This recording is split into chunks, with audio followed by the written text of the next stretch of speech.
Hello there, fellow summoners. Mad Dog HT here, and this is Alliance War number 11, second to last war of season 35, which was about almost 2 weeks ago now. I'm almost caught up. And we got Miss-Tic Dispersion as the defensive tactic, Defiance as the offensive tactic. I do not bring in any Defiance attackers for this war again. I only have a few fights this war, but it was a lot of fun. It was some different fights, and you can see I had 2 fights with Thing and 2 fights with Apoc, and then I had white mags on my team. You can see we got a donut going on, and we'll talk about that and how all this played out. But this war was basically critical. If we won this, it guaranteed our spot in Masters top 10. If we lost, then depending on how we played in the last war and everybody else, it would depend, sort out our spot for Masters. You can see they banned Ghost, Herc, and Torch. Check out their map. Pause it. Check out their placements and all that kind of stuff. And yeah, so only 4 fights today. I possibly could have taken another one on the island, but we had another guy that had a Apoc with cable on the team, so he had 4 charges, and you're gonna see that I only end up with 3 charges, so I did not get assigned that one. But we're going up path 2 again. We got Strike, Counter Fury, Power Struggle, Mordo. We put on the white mag guidance so we get the passive stun so we don't get astral evaded. Mordo is a Miss-Tic defender, so we will have to deal with the miss. We got an invuln boost on. We got a special 3 defense boost on just in case we take some hits and he does special 3 us. His special 3 doesn't hit very hard to begin with. And yeah, so when he's in his power gain phase, he will be pretty passive, and you can see I just heavied him in the corner. Now there, I missed that buff fell off for my special. Hit into him. He got that protection up. It's not that big of a deal. So now we just need to get him to throw a special, and he's not. We throw a heavy that we already had our protection on cooldowns, so we would have taken damage here, but we still have our invuln boost on, so no damage taken here. And triggered the unstoppable because we had 15 or more rock stacks, and then I tried, right there, I was able to get a parry and hit him while that the power gain was coming up. Deactivate the power gain. We have to wait out this miss. I hit him with the heavy, and he doesn't go for the special 3, and we finish him off. So definitely invuln boost helped there, but Thing was able to easily take down and just kind of ignore the node for the most part. Next up we have a black cat, and we got Apocalypse. We don't have cable on the team, so we're just going in with 1 charge, and we're going to power start 1, so we swap out a power start 1 boost. We have mutant boost on, and we're going to get to special 2. We're going to kind of take our time there, getting there, start off with a heavy, and then parry, like medium light, parry, medium light. We're going to use up all of our hits so that we can try to not get the Furies. And I'm not certain why here, but usually I get enough power after using up all my hits to get to a special 2 or a special 1, and I was just short, but it's not that big of a deal.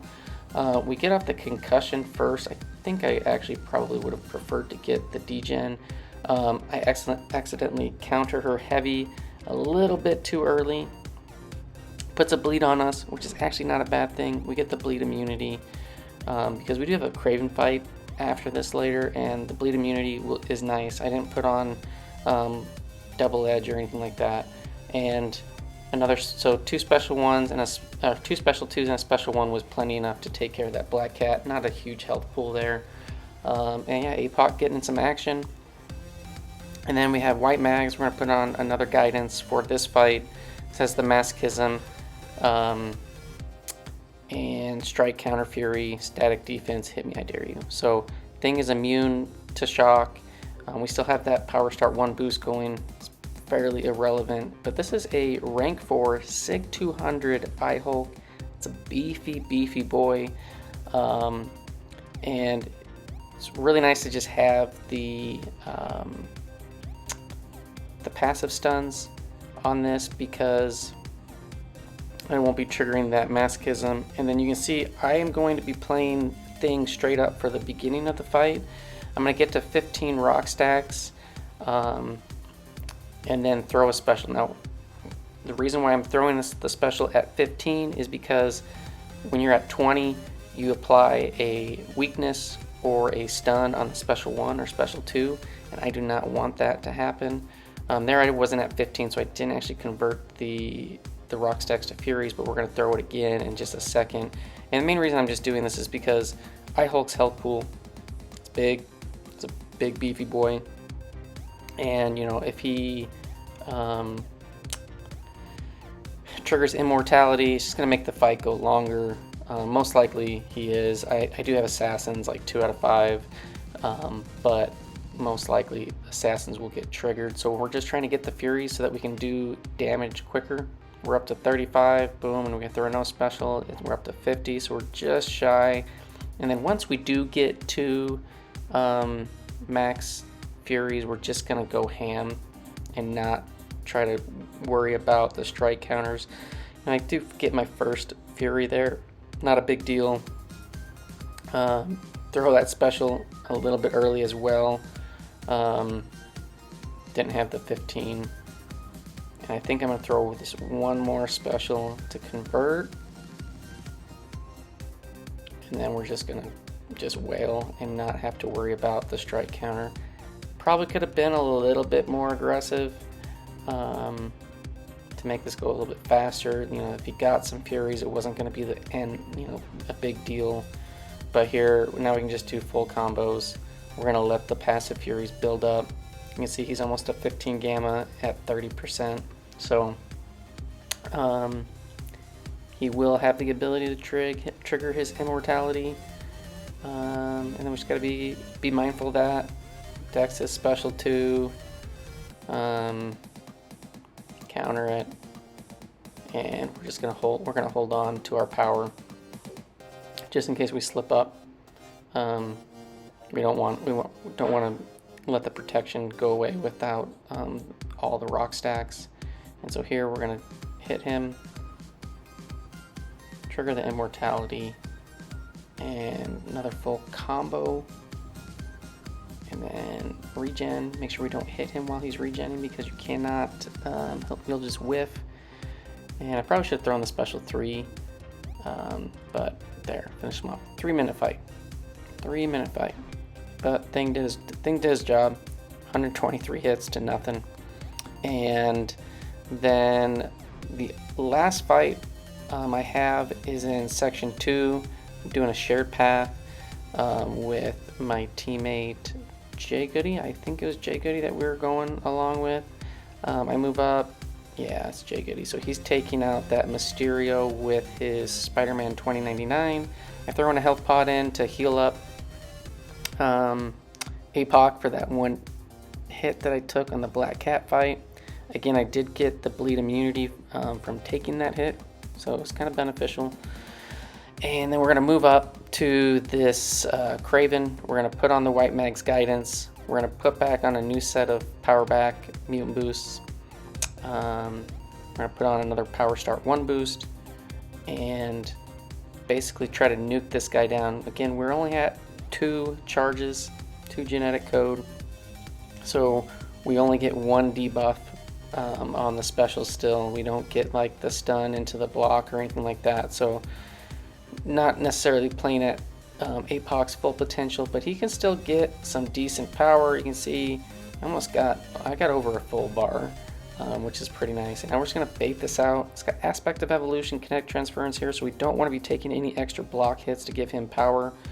I think I do end up blocking that special too, yeah. That wasn't intended. Normally I dex it. Here he throws special 1, which is okay. He sets the trap.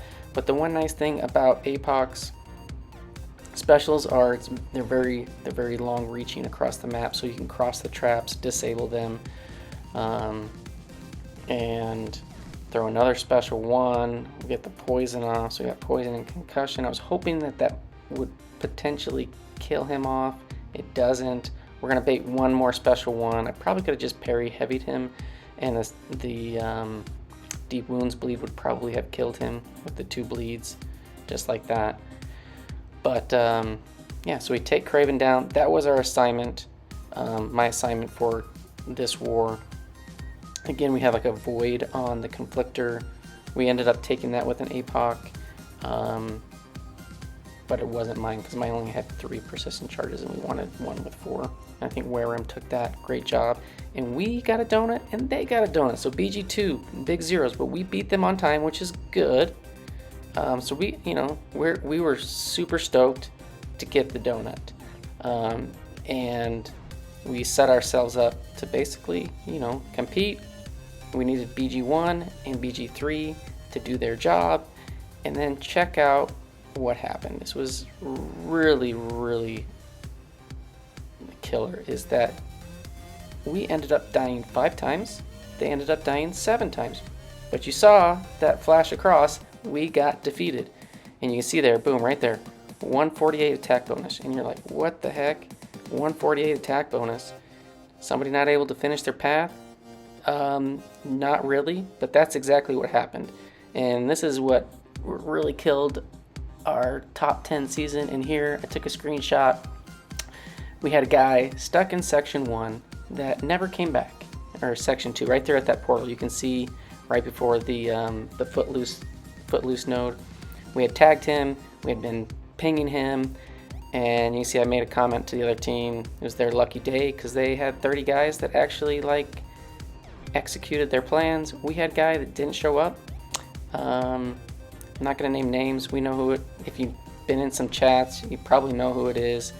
It's really, really, really disappointing. Extremely disappointing, to say the least. Now, we of course lost that war, really killed our chances at top 10. Well, we still had a shot if we won the last war, but you'll see that war coming up in a little bit. As far as my stats, 4 fights, 4 kills, no deaths, 53 fights in the season now, 53 kills, 1 death, and we dropped 5 spots. Those attack bonus were just brutal. The attack bonus, the exploration just killed us. Dropped 5 spots. We're at 7-4 on the season as of this point. You can see here it shows us Masters 2, which we're in the second bracket, so that's Masters number 12. Yeah, and then as far as items and all that stuff goes, it boosts twice, put on 2 separate sets of the mutant boost, 1 potion. Pretty light as far as boosts go. And then I'm going to show my war collage again here. So I've added 2 fights to Thing. He's up to 27. 2 fights on Apoc, so those were his 2nd and 3rd fights of the season.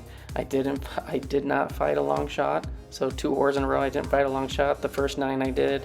Yeah, so that's what it's turning out to be right now as far as who I've defeated.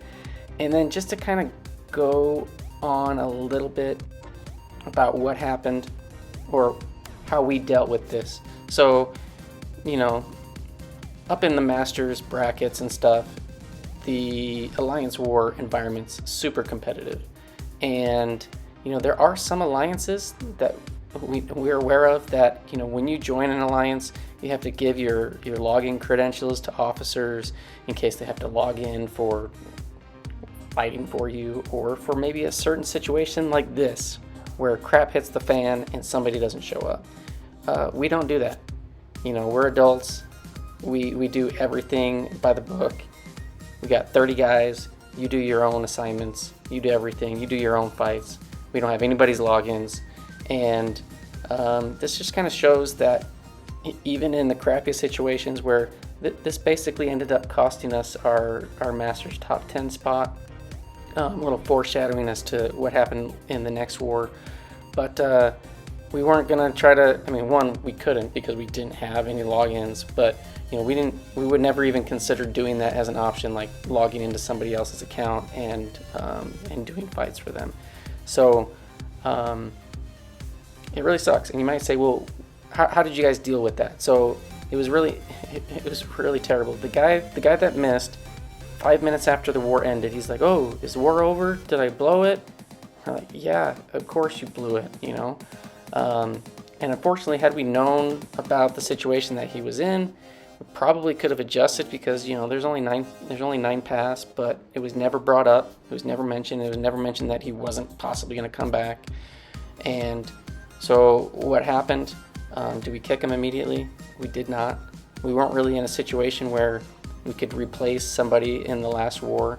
Is this a kickable offense? 100% kickable offense. Did we let him get season rewards? 100% we did. This is a game. We're having fun. It was obviously one of the worst scenarios that could have played out. And is that person still in our alliance? No, they are not. Although we kind of would like them to be. They are a solid player. They have put in some good effort. They're generally very active.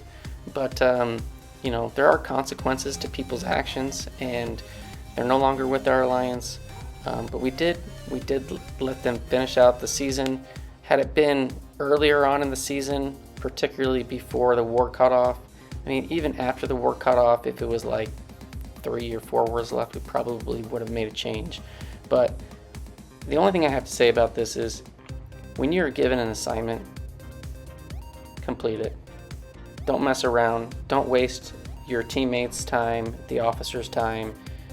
Complete your assignments. Be responsible, and do what you've been asked to do. And and if you can't do that, you can't do your own gameplay. You can't complete your own assignments. You don't have the time and the dedication to do that and follow up on what you've been asked to do. Then just step aside, move on, and just be a responsible adult. But yeah, thanks for watching, guys. Enough about that. We had some really interesting things that happened at the end of the season for War 12, and I'll be having that video out hopefully here later tonight or tomorrow morning. It should be really interesting. But thanks for watching. Hope you enjoyed, and I will see you guys in the next one. Peace.